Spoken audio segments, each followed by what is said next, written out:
Hello everyone, welcome back to my YouTube channel Easy Economics. So today we will going to study about the differences between classicals, Keynesian and neoclassicals. And this video is for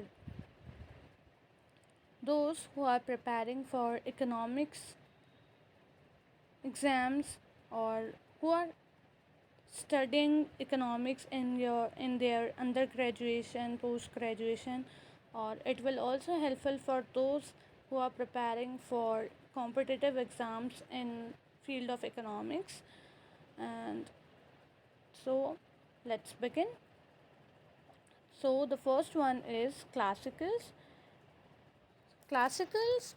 basically believes in invisible hand doctrine, in which they say that the market forces are adjusted by the demand and supply, and then they talk about no government intervention.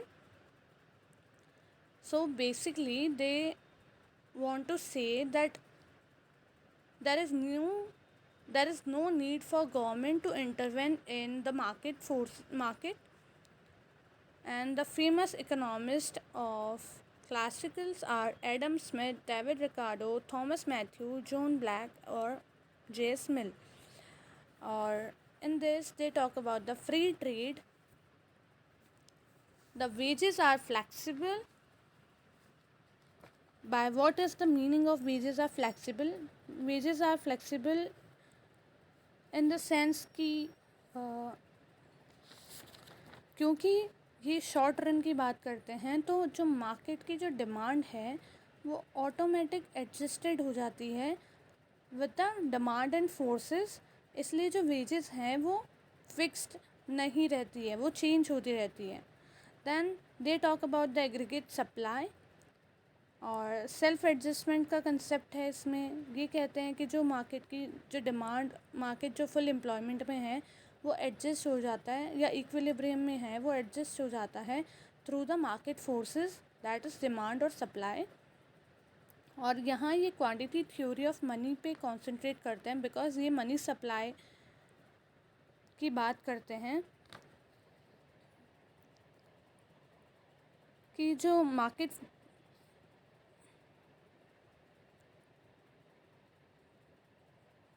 Market है वो अपने आप को self adjust कर लेता है, वो fully flexible होता है. अगर हमको किसी भी चीज़ का डिमांड इंक्रीज़ करना है तो only thing you can do is increase the money supply. Market में मनी सप्लाई इंक्रीज़ कर दोगे तो demand will automatically be increased. और यहाँ नो ट्रेड ऑफ होता है बिटवीन इन्फ्लेशन एंड अनएम्प्लॉयमेंट के बीच में. Next we talk about the Keynes theory that is given in 1900s. ये जॉन मेनार्ड कीन्स ने दी थी. यहाँ जॉन मेनार्ड कीन्स में differences they talk about the government intervention. वो कहते हैं कि जो मार्केट है उसमें गवर्नमेंट का इंटरवेंशन इज़ नेसेसरी और इज़ मस्ट. और यहाँ ये ट्रेड ऑफ की भी बात करते हैं कि जो ट्रेड ऑफ होता है वो ट्रेड ऑफ इज़ कंपल्सरी. यहाँ जो वेजेस होती है वो इनफ्लेक्सिबल होती है because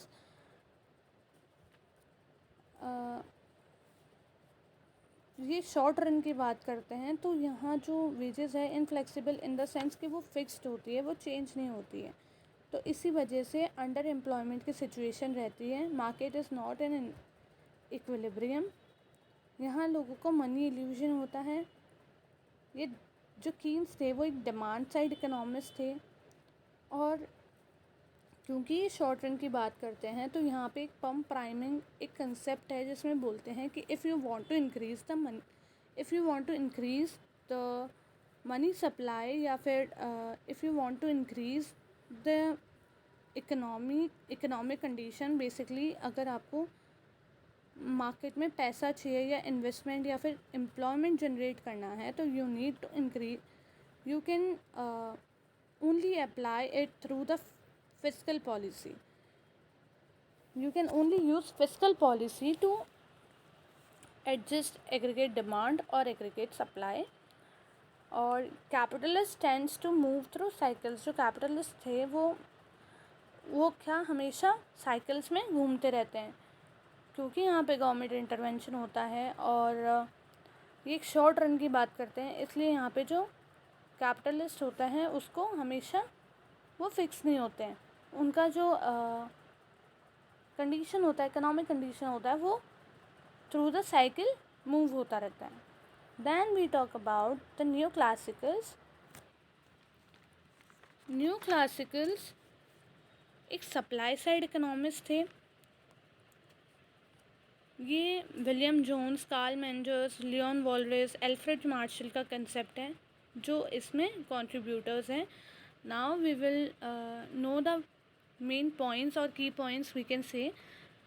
economic agent are rational in this, they say the economic agent are rational, मतलब कि जो इकोनॉमिक एजेंट होते हैं जो वहाँ पे काम कर रहे होते हैं या फिर जो प्रोड्यूसर्स होते हैं या कंज्यूमर्स होते हैं वो रैशनल होते हैं। उनको पता होता है कि उनके लिए क्या चीज़ सही है और क्या चीज़ नहीं।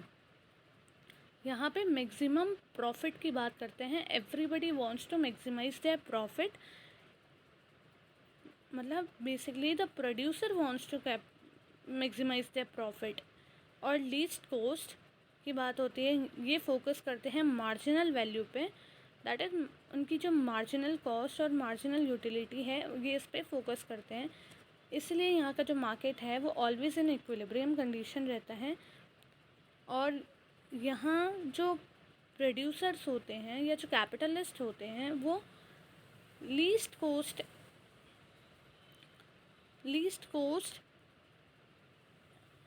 से हमारा जो मैक्सिमम प्रॉफिट कमाना चाहते हैं, मतलब वो चाहते हैं कि हमारे पास जितने रिसोर्सेज हैं उसमें हम कम से कम खर्चा करके कैसे ज़्यादा से ज़्यादा प्रॉफिट कमा सकते हैं।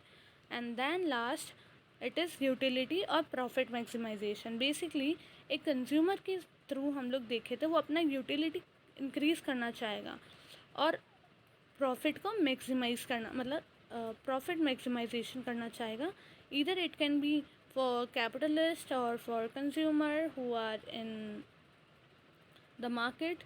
Everybody wants to least cost and maximum profit for their utility is basically something जिससे हमको खुशी मिलती है कि हमको अपना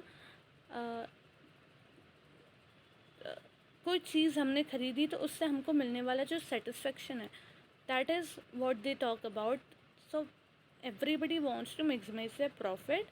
So the diagram for this is demand is elastic and demand is negatively and supply is positive. The market will be equilibrium where price and quantity demanded is equal. So this is the market, and here Keynesian, in which Keynesian we are talking about the long run, as we have talked about the Keynesian talks about the short run concept. तो long run जो diagram होगा इसका वो upward sloping होगा, क्योंकि जो aggregate demand है वो इंक्रीज़ होगी अगर प्राइस इंक्रीज़ होगा। To boost the price we need to increase our money supply. और क्लासिकल्स के अंदर जो डायग्राम है वो in long run it is vertically sloped. Basically it means कि प्राइस बढ़ाने से हमारी इनकम पे कुछ फ़र्क नहीं पड़ेगा। There is no change in our income, क्योंकि इनकम जो है वो इलास्टिक है। डिमांड आप इंक्रीज़ कर लो